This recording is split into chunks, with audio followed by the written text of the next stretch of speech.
Bismillahirrahmanirrahim. Assalamualaikum warahmatullahi wabarakatuh. Kami dari kelompok 3 akan mempresentasikan tentang peradilan agama masa Kesultanan Jawa dan di luar Jawa. Di sini saya Ganesha Rahmadianti dan juga saudara Ulul Asmi. Baik, yang pertama adalah peradilan di Jawa. Pada saat itu, corak hubungan agama Islam dan pemerintahan sebagai berikut. Pemakaian istilah sultan dengan tambahan nama raja. Misalnya, Sayyidin Pantagomo Abdurrahman pada raja-raja. Yang kedua, pengaturan tempat-tempat keraton. Keraton sebagai lambang atau simbol pemerintahan didampingi oleh lapangan luas sebagai tempat angkatan bersenjata di mana persegi empatnya adalah gambaran jumlah dari 40 anggota tentara para raja. Yang ketiga, istana alun-alun berbentuk persegi empat dan juga masjid. Di sana, istana sendiri sebagai unsur normatif terpenuhinya kewajiban sholat Jumat menurut mazhab Syafi'i. Masjid juga sebagai gambaran peranan agama dalam pengaturan pemerintahan. Nah, yang berikutnya di daerah Periangan. Di sana terdapat 3 macam pengadilan, di antaranya adalah pengadilan agama, yang kedua adalah pengadilan Drimagi, yang ketiga adalah pengadilan Cilaga. Pengadilan agama sendiri mempunyai wewenang dan kekuasaan untuk memeriksa, mengadili, dan menyelesaikan suatu perkara yang berkaitan dengan perkawinan dan juga pewarisan. Pengadilan Drimagi itu mengacu pada hukum Jawa kuno. Dan yang terakhir, pengadilan Cilaga itu merupakan pengadilan wasit khusus untuk perkara niaga. Yang berikutnya, kebijakan Belanda. Kebijakan Belanda pada saat itu adalah mengadakan reorganisasi pengadilan. Yang kedua, menghilangkan campur tangan penghulu dan pejabat lainnya dalam urusan pengadilan.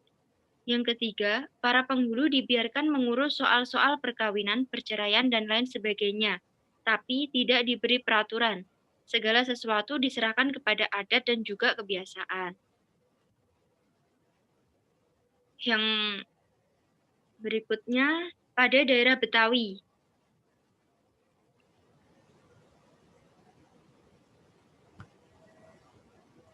Sikap pemerintah Hindia Belanda terhadap peradilan agama pada tahun 1828 dengan ketetapan Komisaris Jenderal tanggal 12 Maret nomor 17 khusus untuk Jakarta, utamanya adalah Betawi, di tiap-tiap distrik dibentuk satu majelis distrik yang terdiri dari komandan distrik sebagai ketua, para penghulu masjid dan kepala wilayah sebagai anggotanya.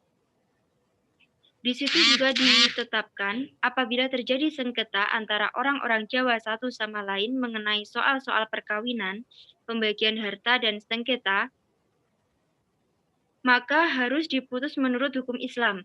Maka para pendeta memberi keputusan untuk mendapatkan pembiayaan yang timbul dari keputusan dari para pendeta itu harus diajukan kepada pengadilan biasa. Yang berikutnya di daerah Mataram. Peradilan agama mulai menonjol pada masa Sultan Agung, yaitu pada tahun 1613 sampai 1645. Pada masa Hindu, peradilan itu dibagi menjadi dua. Nah, di sini dijelaskan perkara yang menjadi urusan raja disebut pradata, bersumber dari ajaran Hindu, berhubungan dengan stabilitas negara seperti keamanan dan ketertiban umum, penganiayaan, perampokan, pencurian, dan lain-lain, akan diproses dan diputuskan langsung oleh raja. Berikutnya, perkara yang bukan urusan raja disebut padu, yang bersumber dari adat dan juga kebiasaan masyarakat.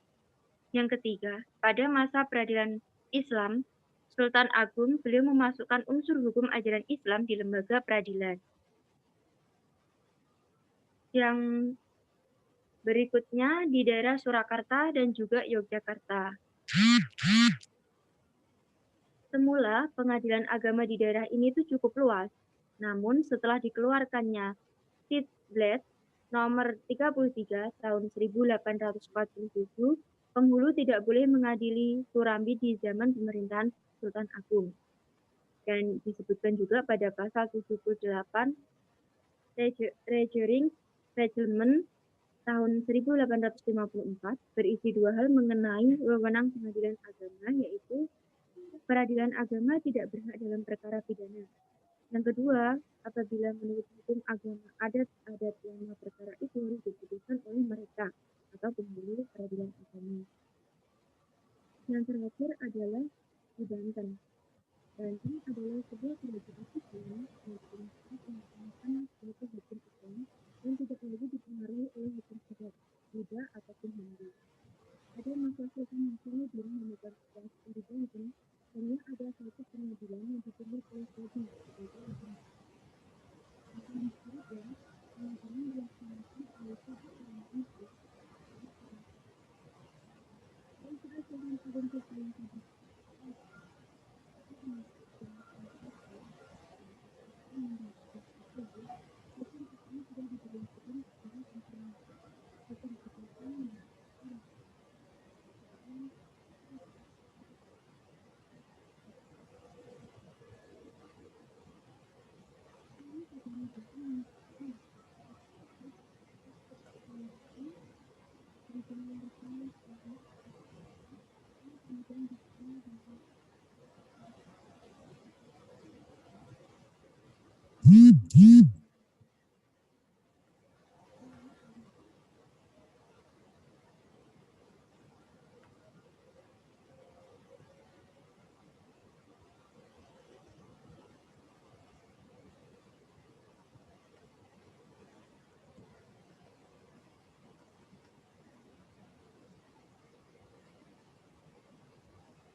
Saudara Azmi. Peradilan di luar Jawa. Yang pertama yaitu ada Aceh. Aceh memiliki hukum peradilan yang khusus. Peraturan daerah di Aceh tetap berjalan walaupun ada sebagian penduduk yang bukan hanya muslim saja. Lembaga syariat di Aceh merupakan pengembangan dari peradilan agama sesuai dengan Undang-Undang Nomor 18 Tahun 2001. Aceh sendiri berdiri pada abad ke-16 dan takluk pada Belanda akhir abad ke-19. Mazhab Syafi'i berkembang di Aceh pada masa pemerintahan Sultan Iskandar Muda dan memiliki mufti yang terkemuka bernama Syekh Abdul Rauf Singkel. Sultan Iskandar Muda adalah sultan yang paling kokoh menjalankan aturan syariat. Sultan Iskandar Muda pernah melakukan hukum rajam terhadap putranya sendiri, Lurah Upok, yang berzina dengan istri seorang perwira. Adanya ulama besar yaitu Syekh Nuruddin ketika itu yang menghasilkan kitab Sirat Al-Mustaqim. Sistem peradilan di Aceh berbentuk hierarki dan absolut. Tingkat peradilan di Aceh sendiri ada 3 tingkatan. Tingkat pertama, GOC memimpin peradilan di tingkat kampung dan menangani masalah ringan dan masalah berat diselesaikan. Tingkat kedua, Ulu Balang. Tingkat ketiga, Panglima Sagi. Dapat mengajukan banding kepada Sultan yang melaksanakannya oleh Mahkamah Agung yang anggotanya terdiri dari yang pertama yaitu Malikul Adil, yang kedua orang kaya Sri Paduka Tuan, yang ketiga orang kaya Raja Bendahara, dan yang terakhir yaitu Fakih atau ulama. Yang kedua yaitu peradilan di Sulawesi. Kekuasaan politiknya dipimpin oleh Parewa Sara atau pejabat syariat yang berkedudukan sama dengan Parewa Adik atau pejabat adik atau adat. Parewa Sara sendiri dipimpin oleh Kodi. Di masing-masing underdeling diangkat pejabat bawahan yang disebut imam serta dibantu oleh seorang khotib dan seorang bilal. Hal ini terjadi pada saat pemerintahan Raja Goa yang ke-15 pada tahun 1637 sampai 1653 ketika Sultan Malikus Said berkuasa. Para pejabat syara mendapat nafkah dari zakat fitrah dan zakat harta, dari sedekah Idul Fitri dan Idul Adha, kenduri kerajaan, penyelenggaraan mayat, dan penyelenggaraan perkawinan. Dengan berpedoman atau berpandu syarat dan adat dalam struktur kerajaan, maka raja-raja di Sulawesi Selatan didampingi oleh urusan pemerintahan. Kemudian pada tahun 1983 berdasarkan keputusan Menteri Agama nomor 95, wilayah hukum Pengadilan Tinggi Agama atau Mahkamah Syariah Makassar yang mewilayahi Indonesia Timur terdiri dari 55 pengadilan agama atau mahkamah syariah diperkecil wilayah hukumnya hanya meliputi Sulawesi Selatan dan Tenggara yang terdiri dari 27 pengadilan. Peradilan di Jambi. Sebagaimana kita ketahui bahwa sebelum tahun 1903 Jambi dikuasai oleh pemerintahan Sultan. Tidak diketahui dengan pasti apakah peradilan agama ibu kota Jambi itu adalah peninggalan dari zaman Kesultanan ataupun tiruan dari keadaan di ibu kota Palembang. Terdapat pengadilan agama berdasarkan pasal 25 dari Regimen Jambi Statblad 1906 nomor 320 yang berisi perkara-perkara yang mulai berlakunya regimen ini diputus oleh pengadilan agama di ibu kota Jambi, tetap diputus oleh pengadilan tersebut didasarkan pada 12 RO dan pasal 178 SR. Pada tahun 1927, tanggal 1 Juli, Regimen Jambi dicabut dan berlaku Regimen Wittenwesen atau yang disingkat RWG. Peradilan agama tidak mendapat pengaturan sendiri tetapi dapat diterima sebagai perkecualian di samping peradilan Landrat. Pasal 45 LGB yang berisi bahwa Landrat mengadili perkara-perkara kecuali kalau perkara itu termasuk wewenang pengadilan lain.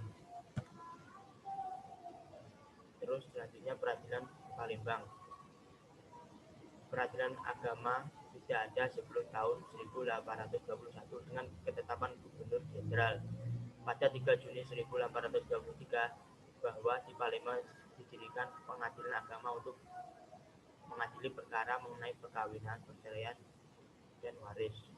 Regimen Palembang tahun 1878 Statblad nomor 14 pasal 27 berbunyi, perkara-perkara yang ada pada waktunya regimen ini diputus oleh pengadilan agama tetap tinggal dalam wewenang pengadilan tersebut.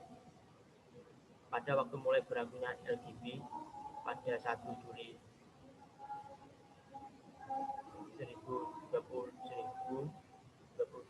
1927, pengadilan agama ibu kota Palembang juga tidak memperoleh pengaturan tersendiri sama dengan Jambi.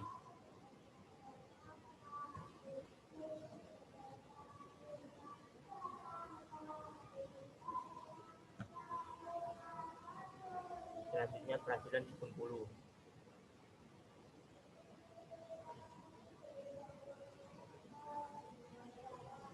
Pada tahun 1993, Ketua Pengadilan Tinggi Agama Palembang mengusulkan pembentukan Pengadilan Tinggi Agama Bengkulu, dan pada tahun 1995 lahirlah Pengadilan Agama di Bengkulu.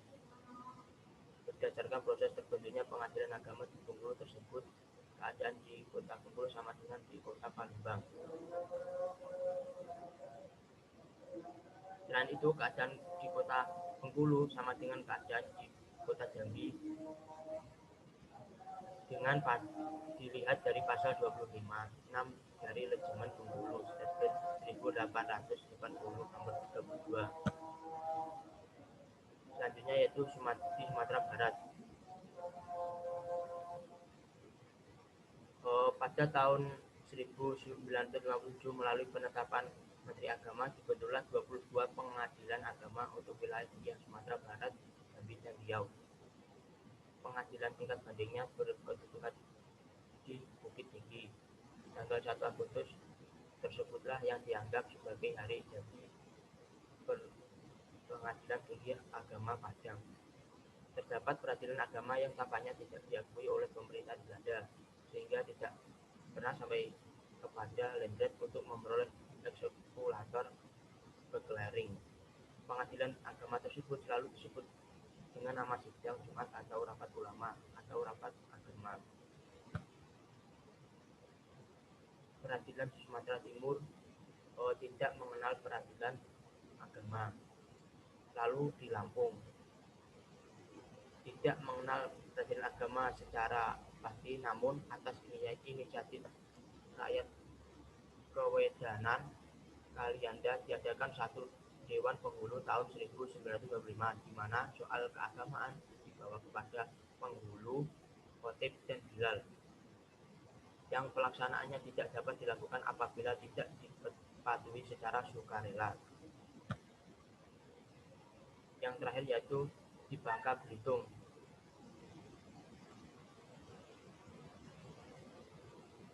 tidak mengenal peradilan agama juga, meskipun ada perjumpaan untuk mengadakan peradilan agama. Di Pontianak sudah ada peradilan agama tahun 1863. Lalu disusul di Kabupaten Hulu Sungai terdapat pengadilan agama di Kandangan dan Amutai. Kemudian setelah masa reformasi dengan terbentuknya Provinsi Kepulauan Bangka Belitung yang menjadi provinsi sendiri berdasarkan Undang-Undang Nomor 27 Tahun 2000 mengenai pembentukan Provinsi Kepulauan Bangka Belitung, sehingga hal tersebut menjadi pertimbangan untuk mengadakan pengadilan tinggi agama di Provinsi Kepulauan Bangka Belitung. Sekian dari kelompok kami, ada kurang lebihnya mohon maaf. Wassalamualaikum warahmatullahi wabarakatuh.